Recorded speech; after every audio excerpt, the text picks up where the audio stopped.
topic. I can conduct research on how people deal with large-scale events experienced by many people, how others around them cope or fail to cope with these challenges, and the importance of this, and the role factors such as social media use have in this. I'm interested in psychological distress, but also resilience and the impact of coping with stresses on people's lives, for example, their intimate relationships. Today, I'm going to talk about how people may be challenged, but also resilient to large scale trauma. That's the death bit. Some implications of this for our relationships, that's the love part, and a few thoughts on how we might cope better during difficult times. Now, we can see here this picture here is taken from the WHO framework on mental health and psychosocial support following nuclear emergencies. And you can see that they talk about three aspects to emergencies: the being prepared part, preparedness; the emergency response part, actually when we're going through the crisis; and then the recovery afterwards. And these are the phases of an emergency cycle. Now, the point about that disaster cycle is that preparedness is really important. And so when people talk about different types of disasters, they tend to talk about three different things. They tend to talk about natural events, such as an earthquake. They talk about technology events, like a nuclear power plant exploding. And they talk about person-made events, like terrorist attacks. The point about natural disasters is that there's an argument amongst various bodies nowadays, including the United Nations Disaster Relief Response Agency, that there's no such thing as a natural disaster. Because if you're really prepared, if you've got a well-built housing stock in an area where there's earthquakes, then in fact the amount of loss will be minimal compared to if you've got poorly built housing and not properly prepared housing. So there is an argument that there's no such thing really as a natural disaster. You can always kind of know what's going to happen. You just need to be well prepared for it. And that's obviously an area of contention.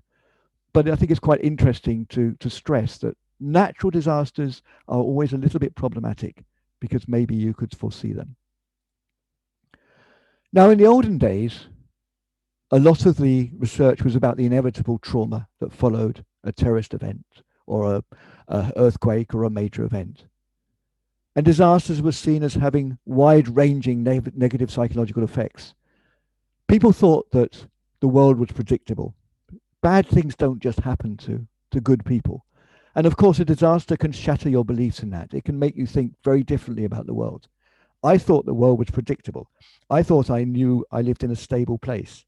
If I think of my own experiences 10 years ago in Japan, it was very weird when the ground started shaking. I was actually there when the big earthquake went off 10 years ago. It makes your whole world a bit unpredictable. You don't expect things to suddenly shake if you're not used to it. And this is often the headline reaction, the idea that trauma will always follow a disaster. And lots of counseling teams are sent in, lots of first aid people come in to try and help psychologically, as well as dealing with the physical effects. But more recently, it's been recognized that although many people are psychologically harmed by disasters, a great many people also manage to endure their consequences with minimal psychological costs. And some people even talk of an unexpected post-traumatic growth after trauma, a sense of group cohesion, growth in personal mastery, new skills, new strengths. And in our work on the Great East Japan earthquake, the one 10 years ago that we've just celebrated or commiserated the anniversary, 3/4 of people, 76%, showed no psychological distress in the 6 years following the earthquake, in any of the 6 years following the earthquake. So there's an idea that not everyone is equally affected. And this is Stephen Joseph's cartoon, what doesn't kill you makes you stronger. The idea that here's a strong mouse dealing with the trap. And here's a little bit of our work, and it's a bit technical in terms of the statistics, so I won't go into detail. But here we get an idea. If you can see this line along the bottom, this green one here, this green one is 76% of people. Nearly, this is more than three quarters of people. And the distress levels are around 3, and this scale goes up to 24. So they're very low. Most people are not only not distressed a year after disaster, they stay not distressed. At the very top, you've got this purple line. And these are the people who are distressed all the time. And this is quite a high distress score. And they remain distressed. And they're about 7 or 8%. And then you've got another 7 or 8% getting worse, this line going up, and another line going down. And that sort of finding is very typical in disaster literature. Something between 2/3 and 3/4 of people are basically suffering minimal psychological distress, and they don't do so, and they continue not having it for quite a long time. Whereas there's a group that gets a bit worse and a group that gets a bit better, and a fairly small percent that are affected over time. So what makes a difference in how distressed we become? So there's various risk factors. Women are usually more distressed than men. Possibly that's because they usually have a greater number of family worries, child caring worries, and so forth. Age and familiarity. So what's sometimes called similar event inoculation. That means you get inoculated, you get vaccinated against something really bad happening, which means that older people, if they're familiar with that event, may not be so distressed as younger people. So an older person who's gone through 7 earthquakes in the past might not be that distressed when there's another earthquake compared to someone who's younger, because they're kind of inoculated against it. They're familiar. So to some extent, age can help you, unless you are really vulnerable and you have to move house, say, because of the earthquake. And then that's difficult for old people because they may be split up from their communities and so on. There's a small effect for personality, but not a very big one. What's sometimes called the hardy personality doesn't have much of an effect, but there's some small personality effects. Also, we know there's some differences in values. Those people who are very strongly believing in the importance of being secure, who are rather conformist and traditional, they're the ones who tend to get distressed more. So there's some value part of that as well. Now, one of the most important things is resources. The poor people suffer more from hurricanes, earthquakes, from COVID too. They're the ones who are more likely to die. Often they live in poorer housing. It's more difficult for them to escape. They don't have second homes out in the countryside they can go to and escape the pandemic.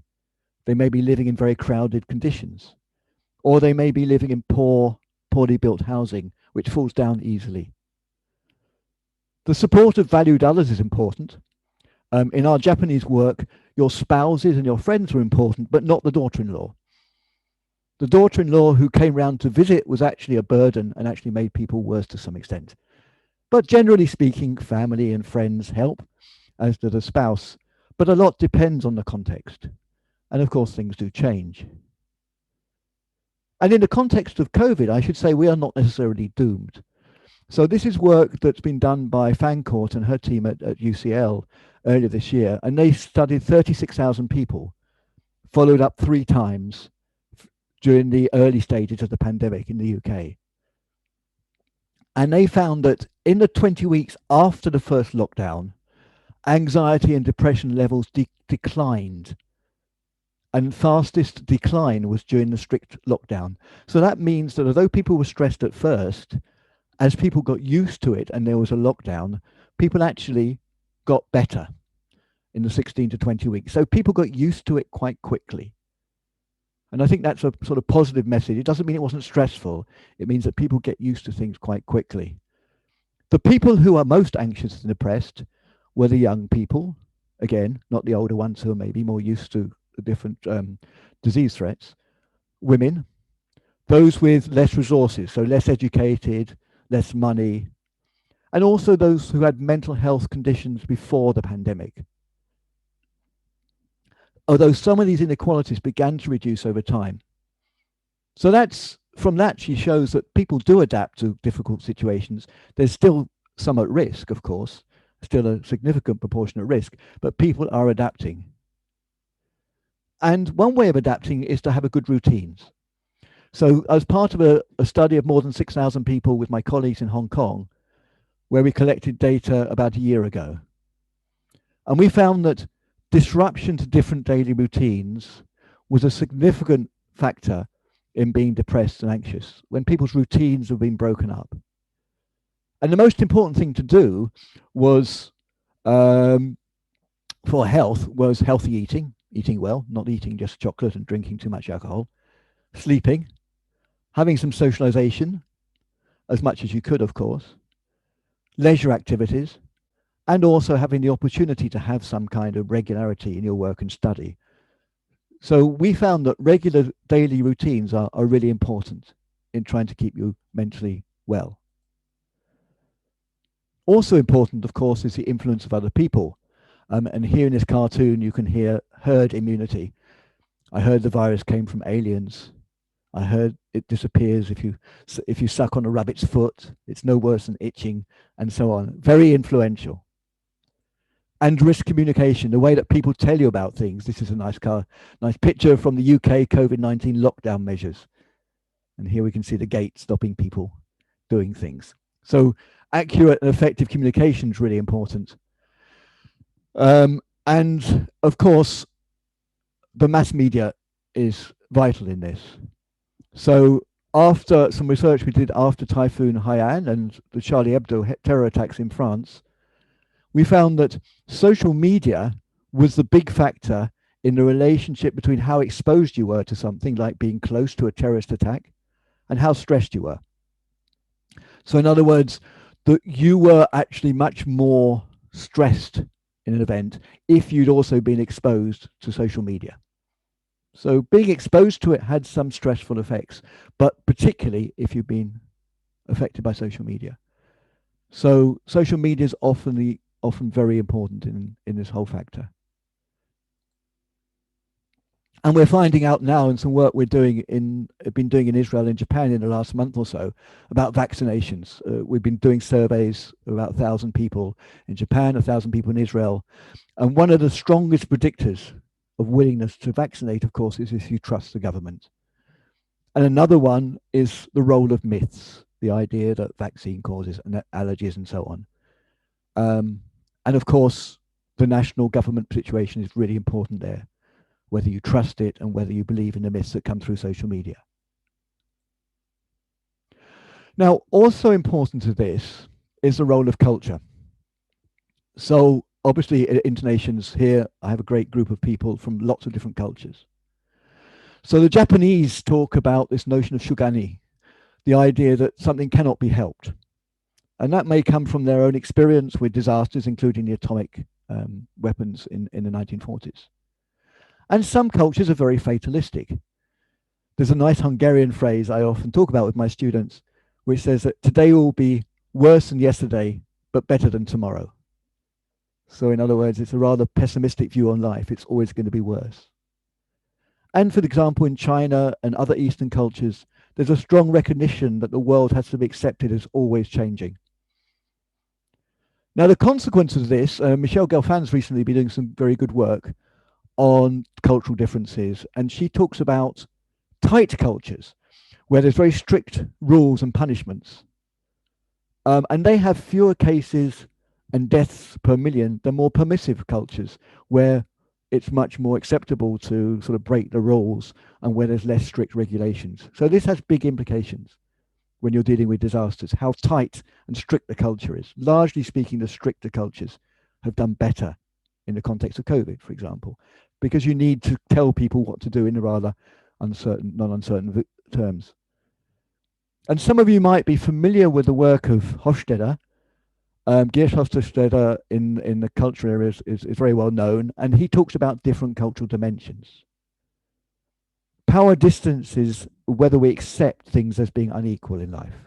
Do we accept there's a big difference between the teacher and the student, say, or between the sort of senior politician and the everyday layperson? Do we accept those things? Individualism is about whether it's the I that's really important to me in my life, me doing my own thing, or whether it's the family, and other people in the very small network of people around that that really dictate how I should act. Do I like to do my own thing, or is it sort of the we, the other people?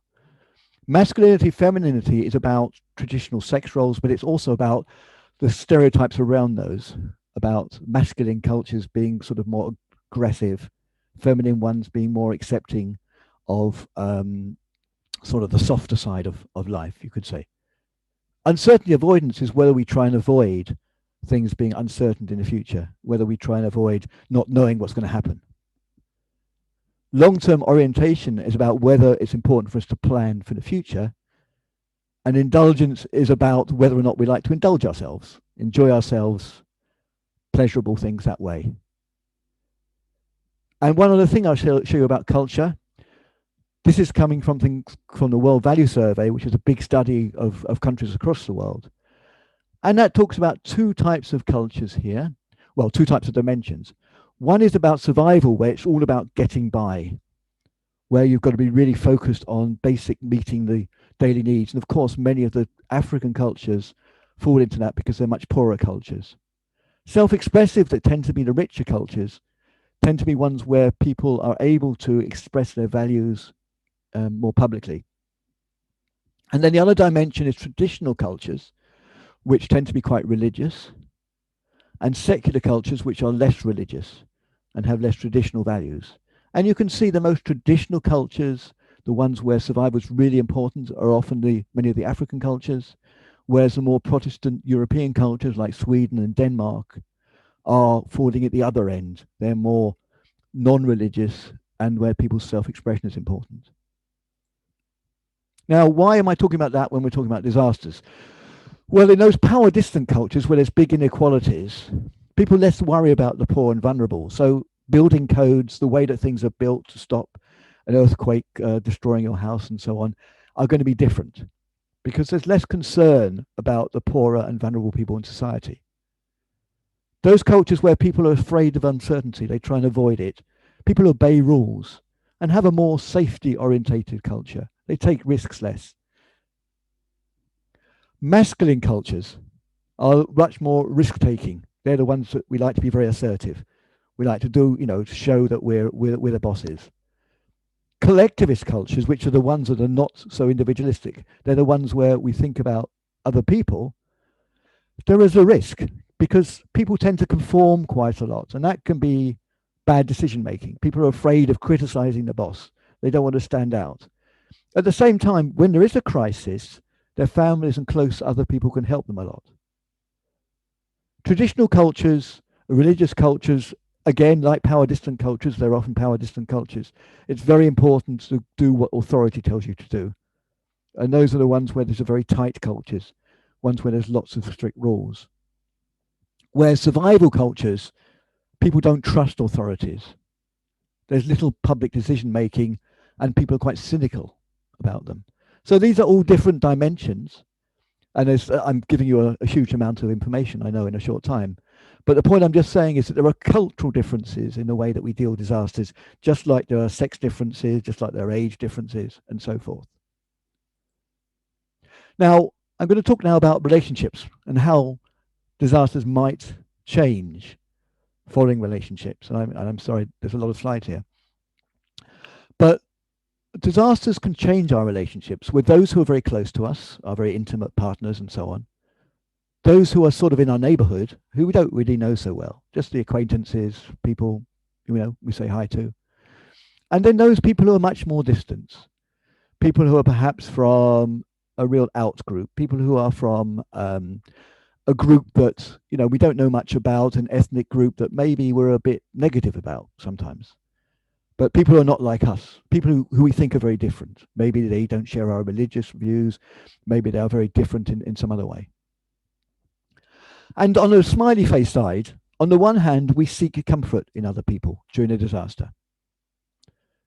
It shared trauma creates new opportunities, new liaisons. Look at us now. We're almost 100 people. We're sitting here. We have opportunities to create new interactions with each other. And we can talk about a shared trauma. And we may depend on each other and new people more than ever during this time. We may rely on each other, other new people, more than ever. But on the other hand, of course, a trauma disrupts our normal living arrangements, our domestic practices.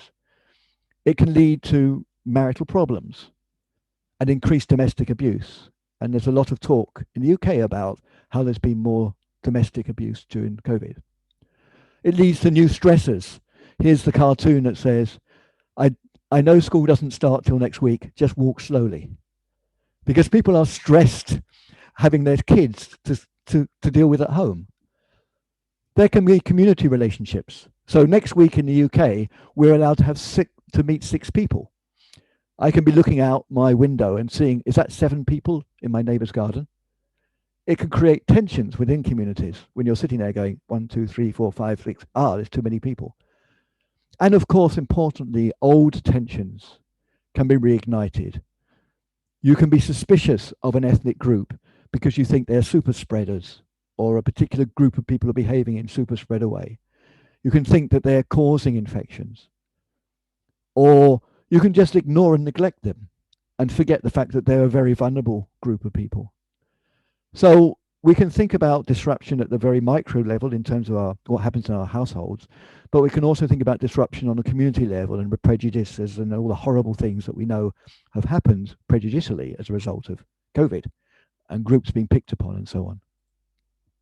So what's the evidence? Well, 2 weeks after the terrorist attacks in New York, the 9/11 attacks, Hong Kong respondents preferred to spend more time to their close partners than before. So they got closer. After about 4 months, and 4 months seems to be a sort of fairly magical number in my reading, following something like a terrorist attack or a single event. We're not talking about COVID, we're talking about something very short. People's behaviors go back to normal. Seems to last 3 or 4 months to change. After disaster work, communities can work together. After disaster, communities can work together. So the Office of National Statistics, for example, in the UK, early on in the first lockdown, found that 70% of people said that there was more kindness, there was more unity. So we've got some evidence to say that maybe people are coming together. On the other hand, there's evidence, for example, from Poland about the disaster, post-disaster bitterness. People can be pulled apart as well. And that's because of a number of factors. That's because your usual common activities, your normal social life can be disruptive. You cannot get back to your normal everyday routines when actually, the building's no longer there, you can't meet to play bridge with your friends. There's also a lot of complexity and liability in organizing help, and it's tiring. People get tired after a time, so there might be a short-term period of time where we go and help our neighbors, where we go and deliver food, where we go and knock on their door to see if they're okay. But in a disaster that goes on, it can be very tiring for everyday life.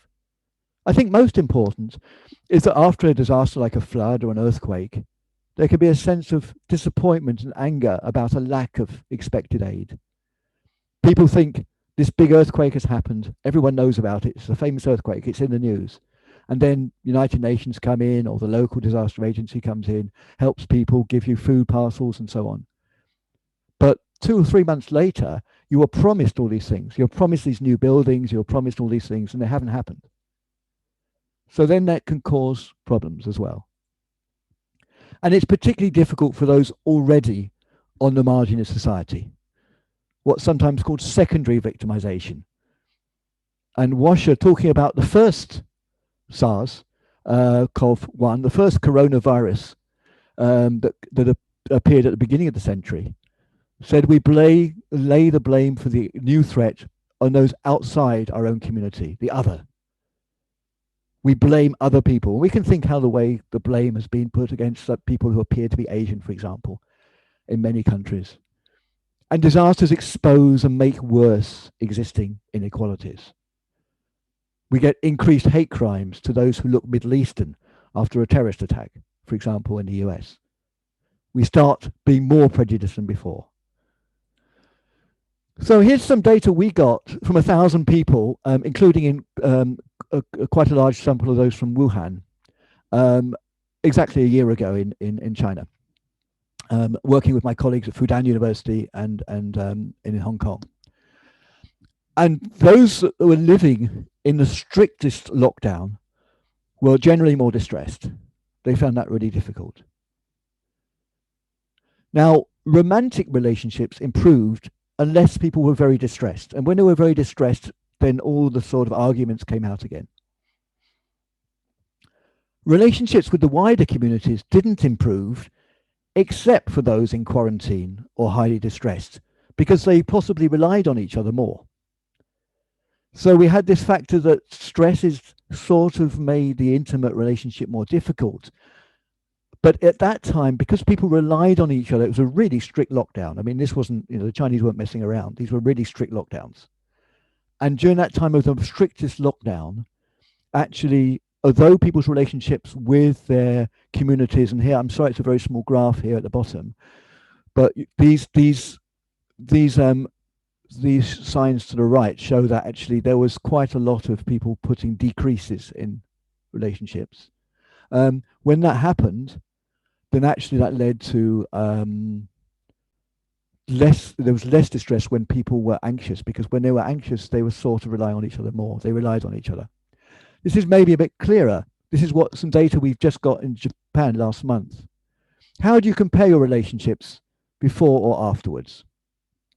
And a score of 3 is sort of okay, our relationship's okay. And you can see, generally speaking, that people's relationships before and afterwards were about the same, with their partners, with their friends, with their neighbors. But they were a little bit worse with Japanese people and society as a whole. But generally speaking, they thought they were about the same. And this middle bar in the middle shows about the same. This is the arrow showing about the same. You can see most people said the same. But there were some people who said things got a bit better. And those people said they were better when were younger in terms of their intimate relationships. So people who are young said that my partnerships got better. And it was always those people whose economic situation was good. Always those people who were doing economically okay who said their relationships with other people were better. And also those people who were less distressed, less psychologically anxious or depressed. They were the ones who tended to have better relationships, maybe because of having better relationships, but they were the ones who tended to have better relationships. So anxiety and depression, your degree to which you're depressed and anxious anyway, was really important in whether your relationships was maintained with your friends and so on. And economic factors were very important. So in other words, if your economic situation was okay, your relationships with other people tended to stay okay. So these were the things that really helped people at that time. I'll come into my last slides now. What about the lessons from this? And I'm sorry for the many slides. Well, in mental health, don't be hard on yourself. I think it's almost inevitable that most people find it difficult going through COVID. So if we're looking about COVID as an example, but any other disaster too, people do find it difficult. Most people will adapt, but there will be a proportion who struggle to do so. And we have some idea who they are. They tend to be younger people, people with less resources, people maybe who've had psychological problems in the past. They are the sort of people who find it difficult. But there's evidence of some bounce back, some improvement during COVID. And you may have seen yesterday, the World Happiness Report was published, actually. And in that, it showed that there was some improvement after the initial phases of COVID, the original few months, internationally. So that although it's pretty awful at first, it got a bit better in most countries across the world. And of course, there's fluctuations as lockdowns come and so on. But most of the evidence shows a slight improvement. Routines are important, even small ones. Now, for me, I mean, I'm quite strict with myself now. I have daily routines to keep myself sane. I live in the middle of England where there's quite a lot of fields. And every day I go for a walk in the fields, listen to some podcast for an hour. I do the same every day. I tend to have the breakfast at the same time every day. I'm incredibly boring and like this now. Because I'm in a lockdown situation, I think it's actually quite helpful to have some routine. Be careful who you listen to. And of course, here we've got all these different stories about side effects of vaccines. We've got all the different social media about COVID and so forth. For mental health, sometimes it's really a good idea just to switch off. just to turn off the TV, just to turn off the maybe not so much the TV actually. It's more the turn off the various sites that are discussing, all the complications of a vaccine working or not working, or having this side effect or not having a side effect. For mental health terms, it's sometimes a good idea not to listen too much. In terms of relationships, stress can help bring a couple together, but they can amplify, make worse sometimes the problems that are there already. So we shouldn't be too hard on our partners or friends. I think if there's one vaccine that we all need, and I don't know who makes it, but we need a tolerance vaccine, one that allows us to be a bit more tolerant sometimes of people we don't realize what they're going through themselves. Community networks soon get tired, and we need to find ways to maintain these and recognize that even months after the beginning of a pandemic or an earthquake, that some will continue to need help. It's very easy to go through great initiatives at first. Be protective of the most vulnerable, those who are stranded away from home, and I know that many people in this community at InterNations are stranded. They would much rather be in Italy or in Latvia or somewhere else, if they could be, and I quite understand that. And also those people who are likely to be stigmatized. So we know that there's been a lot of anti-Asian expression and as a result of COVID. But we know that there's certain groups that are nearly always stigmatized when there's any kind of disaster that can be picked upon. And also we need to celebrate that the virtual is not necessarily as inferior as we think. There are opportunities like InterNations where there are positive things as well, and we need to sort of hunt for those in our lives as well. So I apologize for the large number of slides and also for talking for a few minutes without any slides.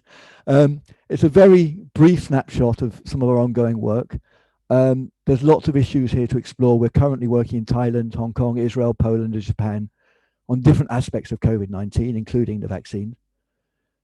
If you want to look at any of this stuff, if you go to my Robin Goodwin at Warwick, just Google that. There's about a dozen papers on COVID that you can download freely. And I'm always happy to consider the conversation either through InterNations or through email, and that's on my website. And I'm always looking for good collaborators, people who might want to do PhDs in this area and so on. So I'm quite open to talk about it more. And the very last thing I want to say is that, and Carmine's the boss here, and Inez are the bosses. But after the usual introductions, there's a couple of things you might want to think about on the basis of what I've been saying, and that's up to you how you do these in your rooms. But think about how the cultures influence the pandemic response in your culture, either the one you're living in now, or maybe one that we were originally from. And think about why that's the case. So I talked about all these different dimensions, and the point I wanted to make was that particularly that some cultures are quite tight and controlling in what people do. And how's that affected things? Others are much more loose.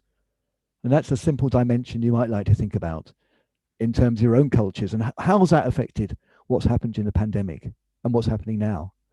And then I think the other thing you might think about is how have you survived through these lockdowns? Are there any particular tips for other people that you can share to manage through this? I think people have their own coping mechanisms, and some of those you might not be able to repeat in public, but some of those are ones that you may be able to repeat. So that's just another thought that you might like to think about.